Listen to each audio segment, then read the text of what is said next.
Bismillahirrahmanirrahim. Assalamualaikum warahmatullahi wabarakatuh. Assalamualaikum.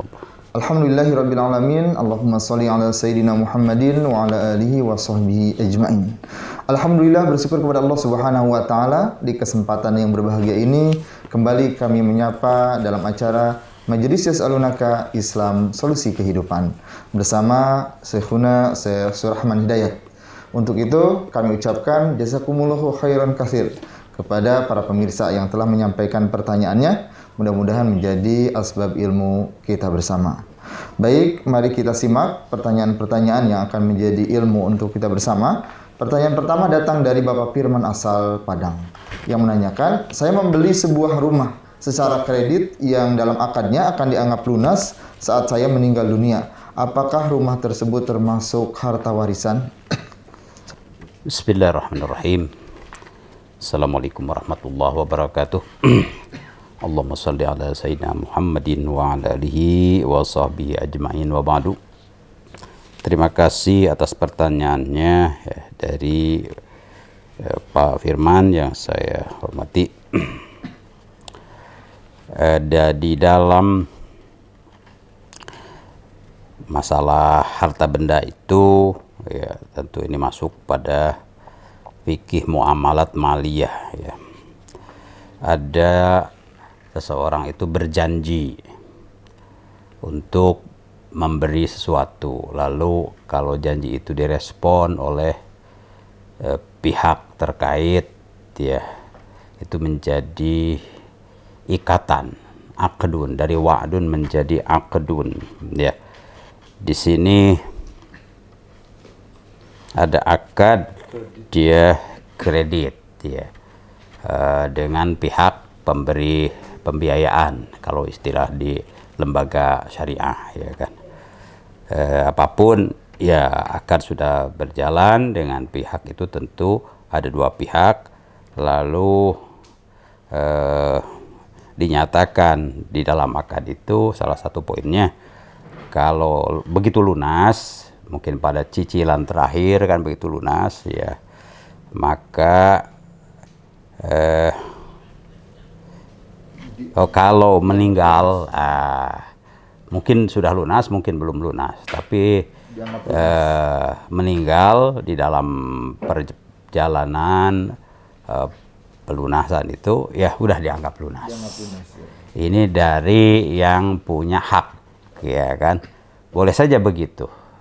Dipercepat juga, misalnya saat ini saya bebaskan menjadi milik Anda, itu boleh juga, tapi ini tidak secepat itu, tapi dikaitkan dengan andaikan Anda ya meninggal ya, daripada ke bawah-bawah ke kuburan akhirat, ya udah karena hubungan baik kita udah nanti menjadi lunas. Itu boleh juga ya kan, boleh. Itu kan berarti kan hibah, menjadi hibah ya kan. Kan ada dalam salah satu akad itu adalah cicilan yang apa namanya, mutanakisoh ya kan, dicicil pada akhirnya menjadi lunas itu dengan akad ya hibah. Ini satu hibah. Itu boleh. Pertanyaannya, apakah rumah tersebut termasuk harta warisan? Nah, kalau warisan itu tidak terkait dengan akad-akad ini, tapi terkait dengan wafatnya seseorang. Ya, dia punya janji atau tidak dengan pihak lain, begitu wafat ya sudah. Allah sudah menentukan, yaitu harta ente ya jadi warisan, suka atau tidak. Itu adalah kekuatan perintah Allah, kekuatan syariah. Ya, oh dia tidak pernah merencanakan untuk mewarisi, kok begitu mati ya udah itu sih harus ya kan. Ya, nah, itu jadi hal lain itu. Nah, tapi ada pertanyaan ketiga, ya udah berarti akad yang sekarang itu tadi ya menjadi milik dia, bukan soal warisan, menjadi milik dia. Kapanpun dia wafat ya sudah kan, Tapi sebelum wafat berarti statusnya kan sudah jadi milik dia, milik debitur kalau istilah debitur ya. Karena krediturnya pihak bank atau manapun ya udah nggak usah dipikirkan, iya kan. Begitu yuk meninggal udah lunas jadi milik ya kan begitu. Ya kan. Jadi tamlik ya, kepemilikan mu'allaq dikaitkan dengan wafat. Tapi secara administrasi di sini jadi administrasi istri. Ya itu belum. Ya. Berarti bolehkah si kreditur atau pemberi pembiayaan? Boleh. Statusnya kan itu hibah, menghibahkan. Tapi hibah yang mu'allaq. Begitu Anda misalnya wafat atau selain wafat juga misalnya sembuh dari sakit atau apa begitu, maka udah ini menjadi milik Anda, itu boleh, ya kan? Bila yang dikaitkan itu terjadi, maka udah kan begitu. Lalu sebelum terjadi itu kan berarti kan menjadi tamlik yang mu'allaq, pemilikan yang ya digantung bersyarat, ya kan. Nah, tapi ada akad lain di sini. Dia tanda tangan dengan istrinya, tentu saja ada pihak notaris ya, bahwa aset ini milik berdua, ya kan, dan itu sudah sertifikat, berarti kan sudah ke BPN juga, ya kan, oleh hukum negara, ya, bahkan diakui oleh hukum agama juga. Sertifikat ini adalah bukti sah kepemilikan. Bahkan orang ngaku milik ini tapi belum ada sertifikatnya, itu kan ya diragukan, ya kan, justru banyak itu. Nah, berarti dengan adanya sertifikat bahwa aset ini milik berdua, suami dan istri, ya kan, ya sudah, berarti ini ada akad yang dinotarisasi, ya, disertifikasi bahwa rumah atau apapun ini milik berdua. Pertanyaannya, ya kan, apakah kalau dibagi waris harus dibagi dua dulu? Pertanyaannya apa di sini? Apakah rumah tersebut termasuk milik warisan nanti kalau wafat? Jika saya meninggal dunia atau menjadi milik istri saya. Nah, saat ini milik berdua. Ya, dibuktikan dengan sertifikat. Begitu. Nanti kalau wafat, tentu saja bagian Anda ya itu diwariskan kepada ahli waris termasuk istri. Istri akan mendapat lagi kan begitu sebagai ahli waris. Kalau ada anak-anak berarti dapat 1/8. Ya 8 dapat lagi kan. Kalau tidak dapat anak dapat 1/4, ya kan. Nah itu jadi menggantung ini ya. Tapi saat ini dengan akad yang lebih kuat adalah aset itu milik berdua, ya, milik suami dalam ini Pak Firman dan istri begitu. Ya, kapan wafat, ya kan, Pak Firman, bisa saja istri yang duluan kan, ya tentu saja wallahu alam, maka suka atau tidak suka ya jadi warisan gitu, harus diwariskan, nah, itu gitu ya, harus diwariskan nanti. Porsi Pak Firman tapi porsinya menjadi berkurang, tidak seluruhnya tapi setengahnya, karena ya ternyata ada bukti yang otentik bahwa sudah ada akad kedua bahwa aset ini kita bagi dua yuk sama istri, ayo, kata istrinya ini harus pakai sertifikat nih, ayo, berarti atas keridhaan juga suami kan, jadilah status aset ini menjadi milik berdua suami istri begitu saat ini. Nanti kalau wafat ya masing-masing porsi yang setengah-setengah itu ya harus diwariskan kepada ahli waris. Wallahu alam. Baik, terima kasih atas penjelasannya. Pertanyaan berikutnya datang dari Bapak Saprudin asal Sumatera Utara yang menanyakan ketika sholat duha secara berjamaah bacaannya harus sir ataukah jahar? Ya, bismillahirrahmanirrahim. Jadi qiraah di dalam surat itu dibagi pada qiraah jahriyah dan qiraah sirriyah sesuai dengan sholat. Ada sholat jahriyah, ada sholat sirriyah. Sholat jahriyah yaitu sholat yang terkait dengan malam, yaitu maghrib, isya, dan subuh. Hikmahnya banyak. Tentu ulama menyebutkannya itu ad'a lil khusyuk, ya, karena ketenangan suasana malam itu lebih tepat ya bacaan itu bacaan jahriyah agar lebih dipahami, dihayati oleh semua, ya kan. Nah itu jadi ada lil khusyuk, ya kan. Sedangkan siang hari itu kan suasananya bising, rame, sehingga kurang sesuai dari sisi hikmahnya kalau sholat jahriyah, kecuali yang disyariatkan demikian, yaitu sholat sunat id, ya kan, Idul Fitri atau Idul Adha, ya qiraahnya jahriyah. Ya, sholat Jumat juga. Jadi begitulah aturannya.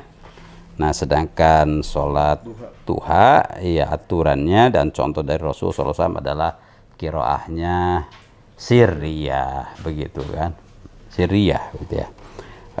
Sholatnya mau berapa rakaat, ya 2, 4 sampai 8, ya tetap saja sirriyah dibacanya begitu. Iya, berjamaah tidak wajib, tapi boleh. Tidak. Di sekolah diajarin anak-anak. Ya itu kan lit ta'lim atau lit tarbiyah, latihan. Itu tidak harus, tapi boleh. Ya, mudah-mudahan akan menambah nilai pahala paling tidak, dan nilai edukasi di situ kan.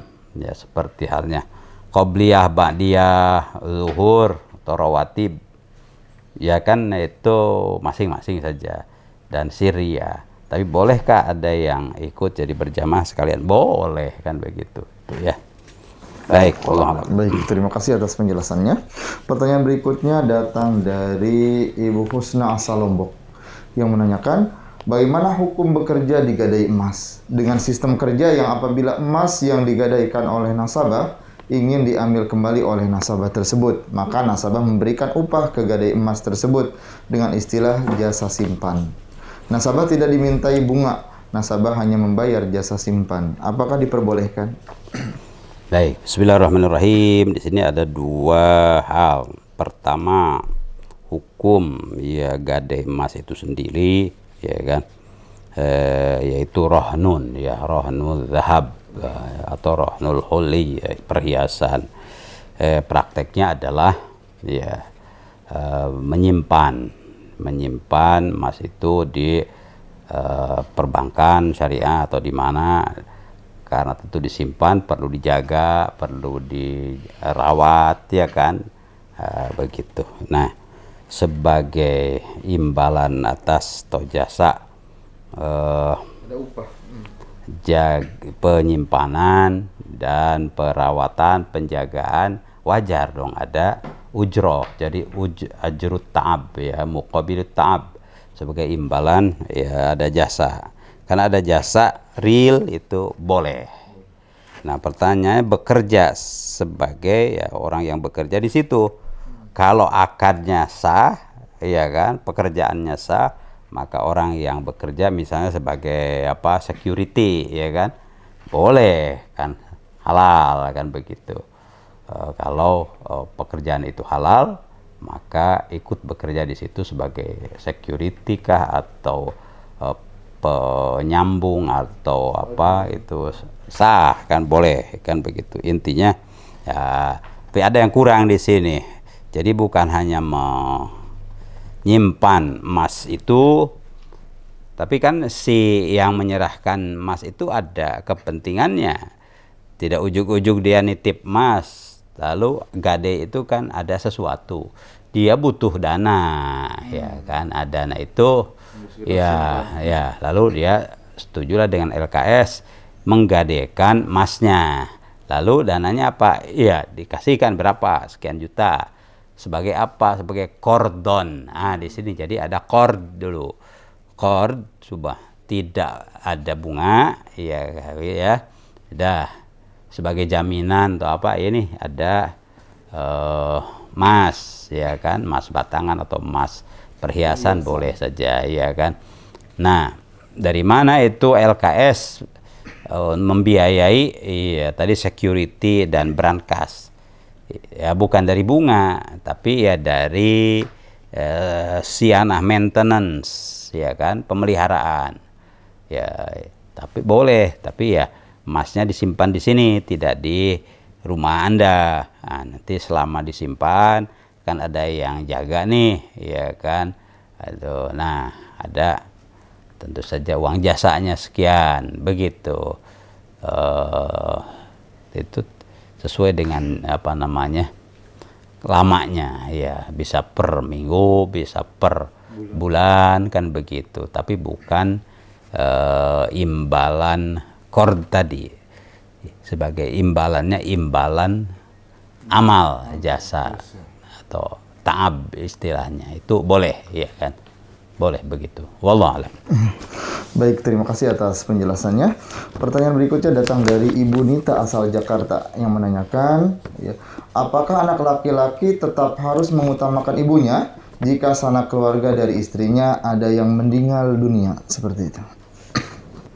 Hai, bismillahirrahmanirrahim. Ya, kewajiban anak terhadap ibu itu tuh sangat jelas, ya kan. Kewajibannya itu diposisikan setelah kewajiban kepada Allah kan, ya. Itu birrul walidain kan, berbuat kebaikan, berbakti istilah kita kepada kedua orang tua, ya.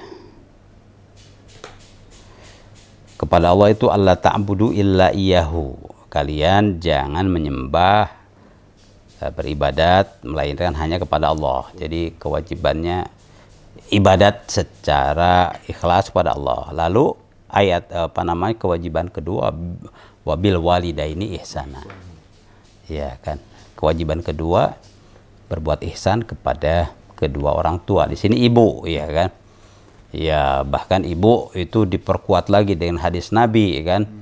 Ada yang bertanya, ya Rasulullah, siapa yang lebih utama saya bakti dan perlakukan secara baik, ya, antara ibu dan bapak, sampai seperti itu? Ya ibumu, gitu kan. Setelah itu siapa? Ibumu. Setelah itu siapa? Ibumu, begitu kan. Baru setelah itu siapa? Baru bapamu. Begitu.